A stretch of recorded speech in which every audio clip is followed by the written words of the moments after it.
culture, religious and social beliefs. No be small thing, no.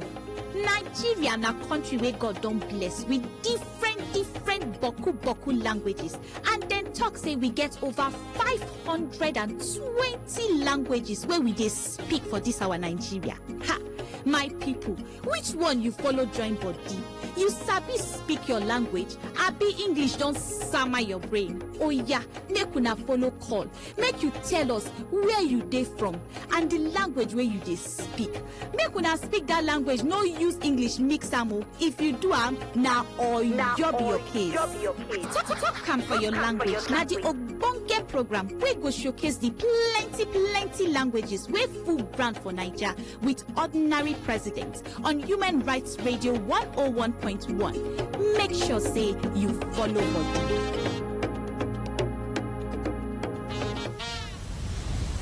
Human Rights Radio.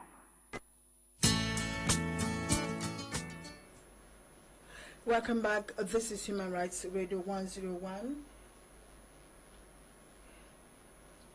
Welcome to Women, Children and Society. And today we're looking at genital mutilation, a practice that has brought a lot of pain to Nigerian children, to African women, and we are today looking at the issues. And the practice often take place in remote rural areas by untrained village midwives who use instruments such as knives, razors, or even broken glasses. But whenever and wherever the practice has originated, whatever the statistics, the existence of this kind of practice by itself is the most persistent and silently endured human rights violations. The rationales behind the practice varies depending on the cultural, social, and religious background of the communities and who are engaged in the practice. So the widely cited problem for this practice of the include cultural, moral, social, financial, and sexual reasons, as well as cleanliness. So let's look at it together. The numbers to call is 081-8999-1011. We're looking at female genital mutilation, a situation where a lot of women have suffered all kinds of pains as a result of that, and it's a human rights violation that is not acceptable. So call me, let's look at it together. What should we do? What should government do? Is it happening around your place? What should we do to end this kind of violence against women? The number is 081-8999-1011. Should we continue with this kind of practice? A lot of girl children, a lot of women have passed on. A lot of them have been stigmatized for life as a result of this kind of practice. It has so many implications. Some are even life-threatening. Should we continue to do this? And the number is 081-8999-1011. What should we be doing? Should we continue in this kind of violence against women? It is not good, right? It is not good. So the first and commonly cited justification for the practice of female genital mutilation is social-cultural reason. Communities who practice this kind of violence see it as a prerequisite of maturity or transition from childhood to adulthood to be able to carry out marriage, childbearing, and other community affairs. Should we subject our children to this kind of violence so as to prepare them for marriages? Is that what we should be doing? A lot of our children, especially the female children and women, have passed on as a result of this kind of violence. So communities think it's a basis, maturity or transition from childhood to adulthood to be able to carry out marriages, childbearing, and other communities, right? And this indicates us that child girls undergo the procedure of, and it's important that rather for the social and cultural values of society, we should not be part of this. 081-8999-1011. one. And the other reasons, like psychosexual reason, is also another justification to practice female genital mutilation. There are assumptions in which women are thought to be weak in areas of emotion, and they're unable to control their sexualities so far. So circumcising them, they feel, is the best way to reduce them and let them go wide, or they're considered loose or moral, so bringing shame to their parents if this is not done. But is that the right thing? It's a violation of the rights of the girl child and women, right? So communities assume that women are weak in areas of emotion, and they're unable to control their sexuality so far. So they just subject them into this. But this is not what we should be talking about. It's a complete violation of the right of the child, a violation of the right of the woman, to subject her to that. And this is what we're condemning. We should not continue to do that. The number is 081 89 99 1011. The program is Women, Children and Society, and we're looking at female genital mutilation. Should we continue to put our children, our girls, our women through this kind of practices? It's harmful. It can even cause death. It brings about infection. It brings about stigmatization. Some of them suffer as a result of this throughout their lifetimes. It's a practice that is being condemned. It's a practice that is crude, is barbaric, and we're talking about it. You can call us. What are your experiences? What are those things that you want to change as far as this kind of violence against women is concerned? Is actually a violation of their fundamental human rights. Okay? So the number is 0818 99 91 01 and 1. Okay, people have other reasons for perpetrating this kind of violence against women and children, and here it's expected in some places to reduce. They believe it's a time to reduce the. Okay, I have a caller. Hello. Hello. Hello. Good afternoon. Where are you calling from? And what's your name? Good afternoon. Thank you. Yeah, my name is Chamaka. Okay, Chamaka, talk. I'm actually on my way to Kaduna, so. Okay. Yeah, I'm in Bari right now. Okay, all right, okay. So, the conversation, female genital mutilation, interesting things you've talked about. Okay. I actually work on that sector specifically. I do a lot of work as well. So, yeah, just as you said, we need to begin to understand that it's actually driven by culture, not necessarily religion, because a lot of people have actually come out to say, okay, it doesn't have any religious backing, though some people still believe that it does have religious backing. Okay. And also, yeah, so currently we have approximately 200 million women who have actually undergone FGM, and 3 million women and girls are at risk every year. Okay. Okay. So Nigeria is an estimated 20 million women and girls. An estimated 20 million women and girls who actually living with FGM in Nigeria specifically. Yeah, and then about FGM. FGM is, it's not just practiced in rural areas. Yes. It's actually also practiced in urban areas, because there are a lot of people who take their children to rural areas. It's actually quite prevalent based on NDHS. You see that the prevalence is actually higher in urban areas than in rural areas. Okay. And this means that it transcends education, transcends religion, transcends culture, and so many different things, and which makes it more difficult to address. As I said, it's like a silent thing that actually affects us. So basically what we can do, there are a lot of things we need to do. We need to start talking about it and addressing why it's practiced.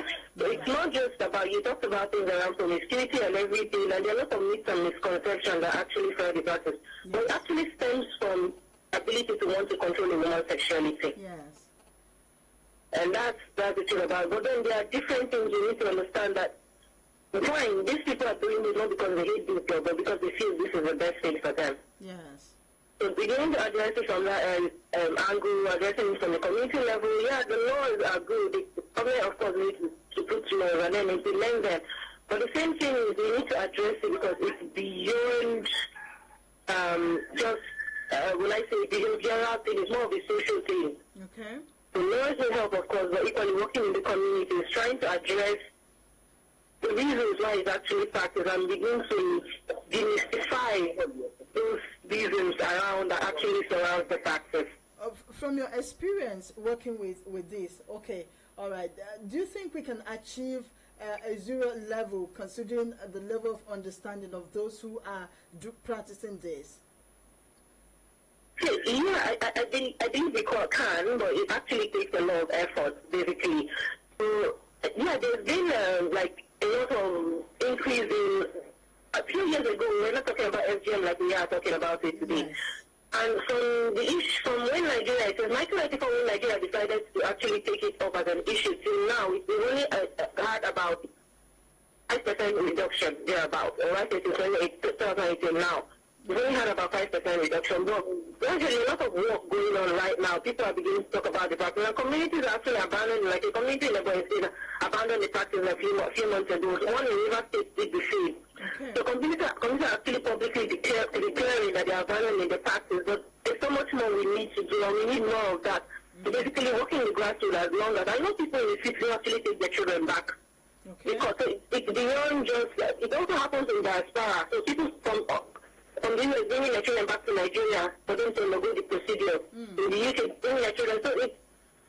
So we need to begin to change our mentality around it and not just address the reasons why it's actually caused. So those that actually see it as a way to, it's not actually a way to actually prohibit promiscuity because it has to do with upbringing of the girl child. So basically, moral upbringing, that's the only way you can actually address that. Yes, and not by, Yeah, because it was a study by an organization. So they went to this family and talked to them about FGM. One of the girls were caught, but the other was not. So the friend's daughter who was not caught because of some other issue. So they actually asked the question because the woman was like, you have to cut our girls because they don't know. They're like, okay, your friend's daughter was not caught. Is she promiscuous? And he said, no. So you're like, okay, why didn't you think about that? And that's when the family began to think about it. Okay. And point out these reasons. And then, so that's not actually a justification. And then, but it's beyond, there's also like, okay, I'd like to thank you very much for that contribution. That's quite enlightening.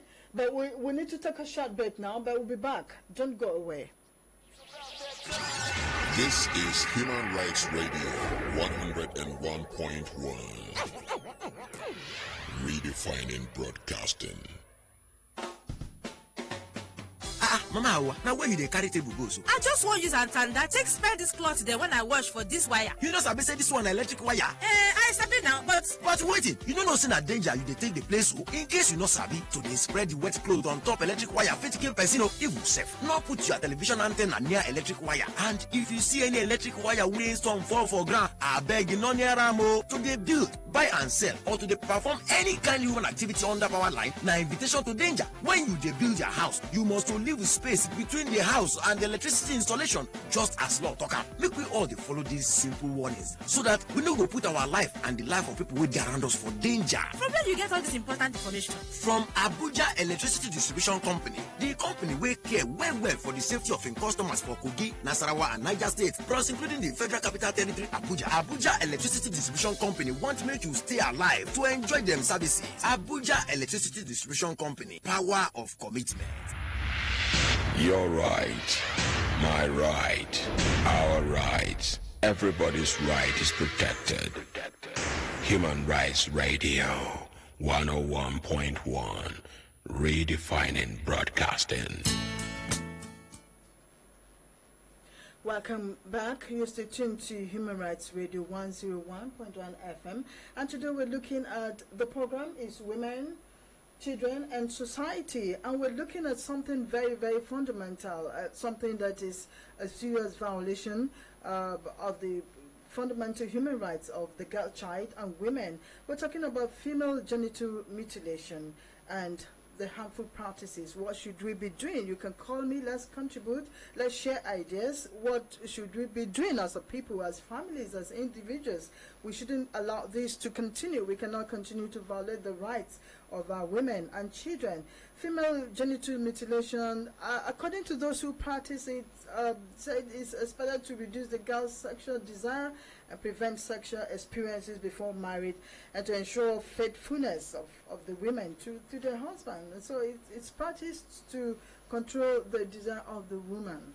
Okay, so those are the issues. But should we subject our women and our children to this kind of harmful practices?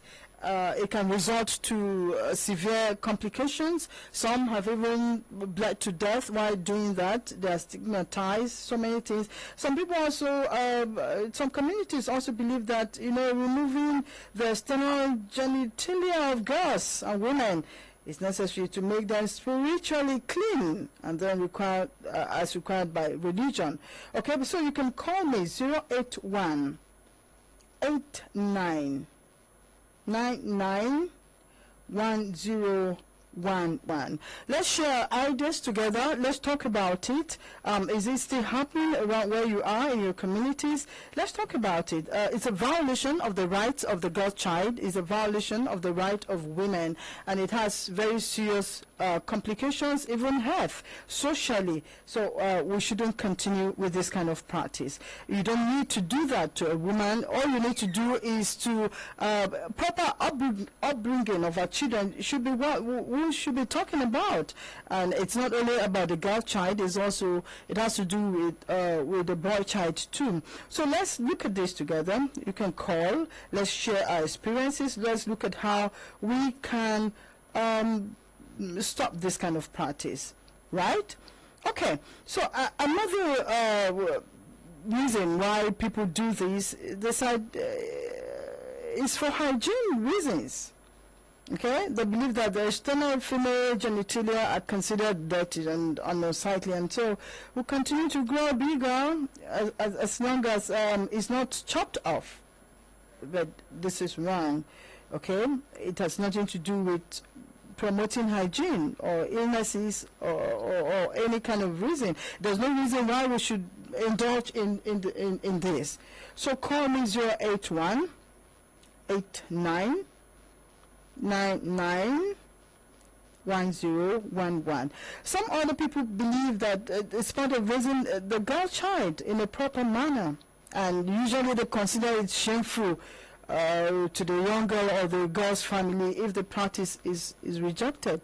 So it brings so much stigma, even when it's a bad practice, but when it's rejected, people even discriminate against the families because they believe that it means the girl child is not brought up properly, and so she's going to do things that she shouldn't do ordinarily. But in the real fact, that's not how it should be. It's not right. So you can call me. We can share ideas together. We can proffer solutions to this. What should we be doing? Let's enlighten ourselves. If you come from the communities where this is still going on, you can enlighten the people. Talk to friends, talk to families. We need to end this because it is pure violation of the right of the girl child. Okay? So we'll take a short break, but we'll be back and we'll continue to talk about it. The practice is barbaric, is harmful, and it violates the rights of the girl child and women. Stay with us. Your right, my right, our rights. Everybody's right is protected. Human Rights Radio 101.1, redefining broadcast. My name is Anointed Sonny. I'm from Cross River State. I sell books opposite NNPC Towers. I listen to Human Rights Radio 101.1. The radio makes sense where you everybody make una listen to them. Thank you.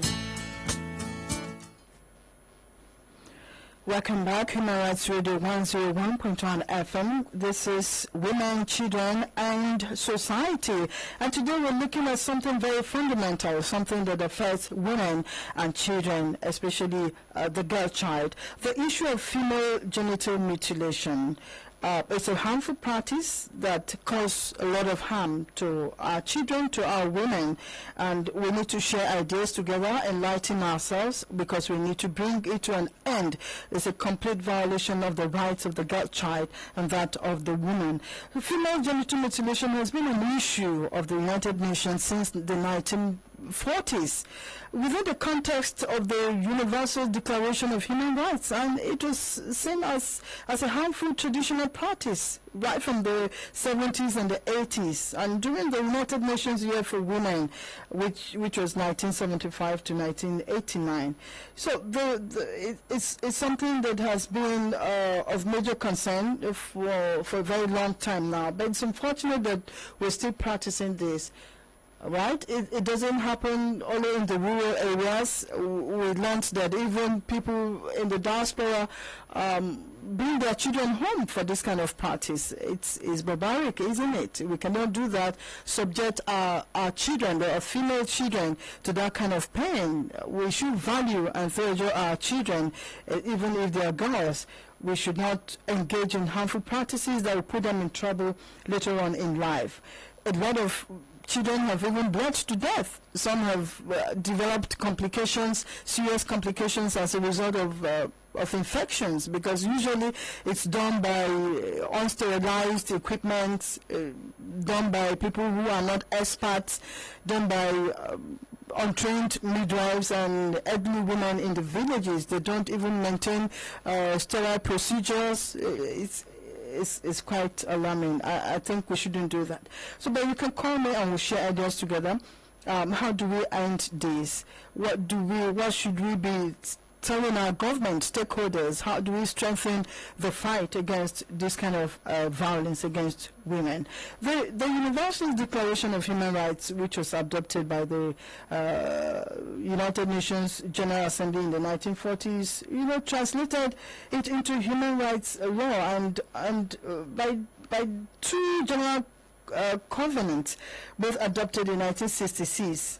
And these are the International Covenant on Civil and Political Rights and the International Covenant on Economic, Social and Cultural Rights.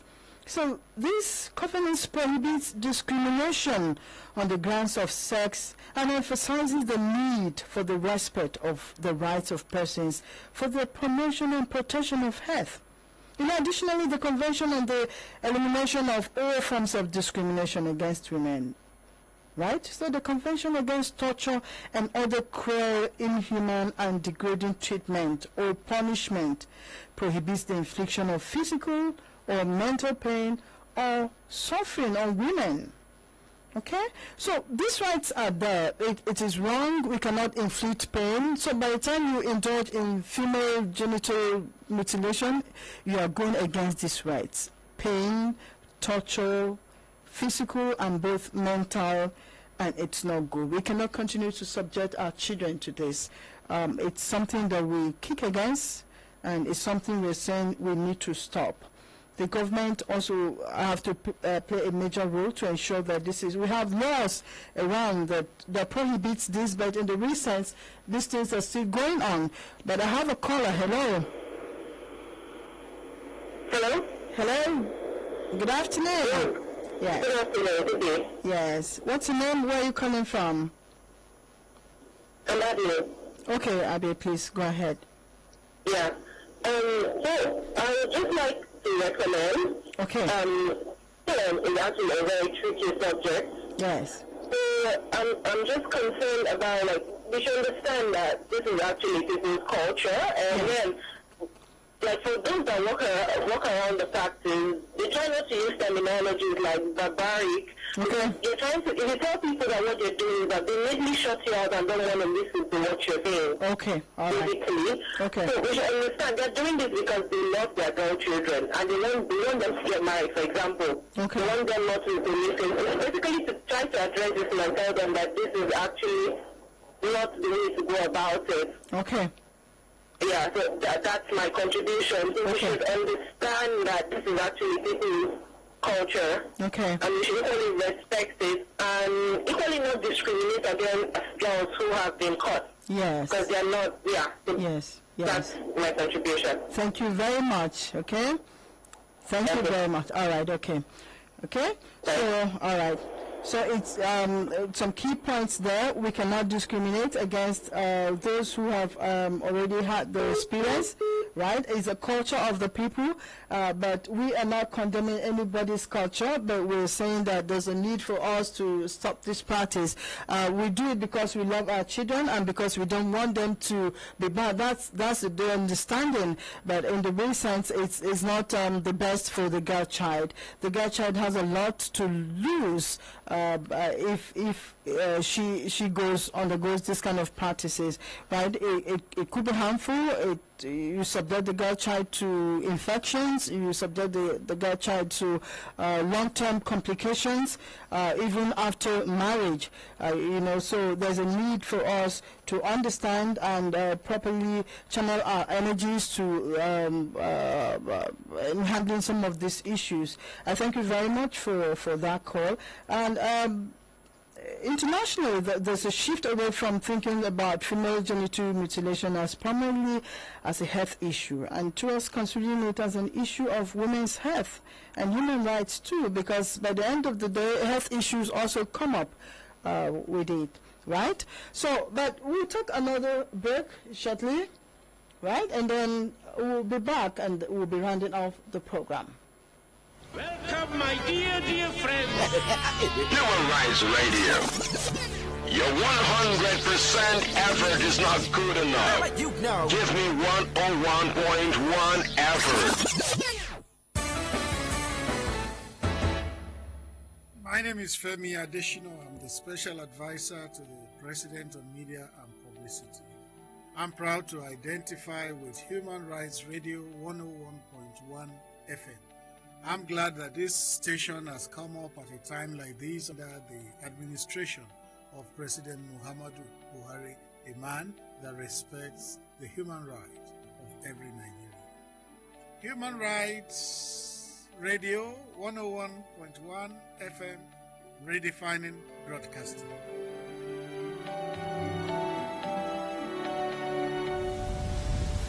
Human Rights Radio. Human Rights Radio 101.1 FM. The program is Women, Children and Society, and today we're looking at female genital mutilation, and we're saying that it violates the right of the girl child, it violates the right of women, and we're looking at some of these rights. One, first, right to health. Okay? If you do that, you violate the right to health. We understand that you're doing it. Maybe the reason why you're doing it is you think it's for the good of the girl child, but by the end of the day, the girl child may end up with more problems. So there's a need for us to train up our children properly. The girl child, let's treat them properly, and we don't need to cut off part of their bodies to ensure that they're disciplined. Okay, because when you do that, it's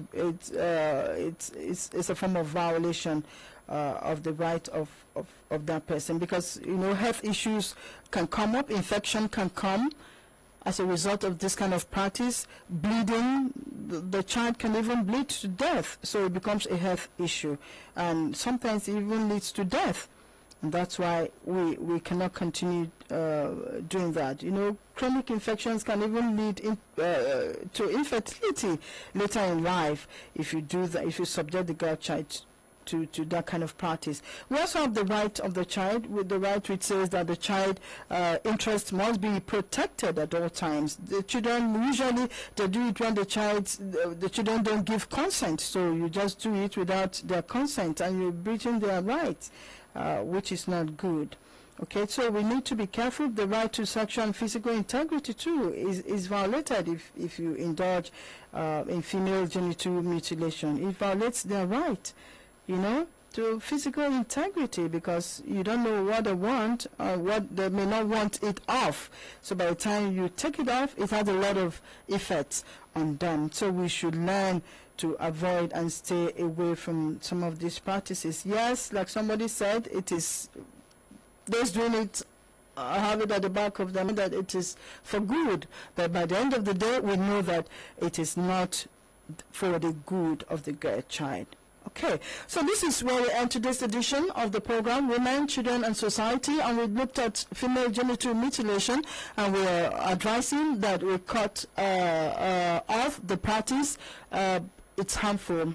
It does more good, more evil than good. My name is Oikeke Igado Kure. The program comes up again on Friday. Bye-bye. Your right, my right, our right. Everybody's right is protected. Human Rights Radio 101.1, redefining broadcasting.